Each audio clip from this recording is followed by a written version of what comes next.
دیکھیں میری ایک چیز ہمیشہ یاد رکھیے گا، جس انسان کے اندر کچھ نہیں ہوتا نا، وہ کوئی سیلیبریٹی ڈھونڈتا ہے کہ اس کے ساتھ مل کے میں نا ایک تصویر کھنچوا لوں تاکہ میری بھی تو کوئی عزت بن جائے۔ بیٹا اگر آپ آئیڈینٹی اپنی خود ہیں، کسی کے ساتھ تصویر کھنچوا لینے سے آپ کی عزت نہیں بنتی۔ سوشل میڈیا پہ اگر آپ کوئی تصویر شیئر کر دیتے ہو کہ جی آج جی میں فلانے سیاستدان کے ساتھ کھڑا تھا یا فلانی سیلیبریٹی کے ساتھ، آپ کی اپنی آئیڈینٹی کیا ہے؟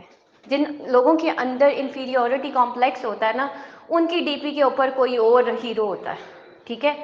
آپ اپنے ہیرو خود کیوں نہیں بنتے؟ ٹھیک ہے؟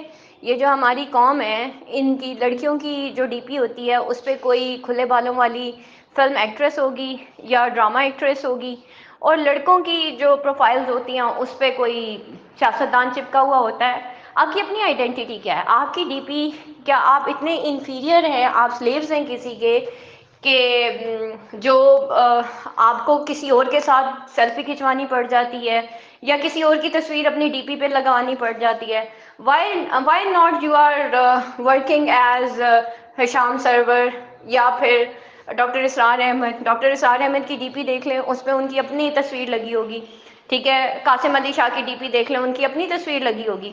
آپ کی ڈی پی پہ اگر کوئی اور نظر آ رہا ہے نا، اس کا مطلب ہے کہ آپ مینٹلی ابھی سلیوز ہیں، آپ کی ابھی کوئی سوچ نہیں ہے۔ جو یوتھ ہوتی ہے اس کی اپنی ایک سوچ ہوتی ہے، اپنی ایک انڈیویجویلٹی ہوتی ہے، ٹھیک ہے؟ تو سوری ٹو سے میں کبھی بھی ان چیزوں کو کبھی بھی ایڈمائر نہیں کرتی کہ آپ نے کس کے ساتھ تصویر کھنچوائی ہے۔ میں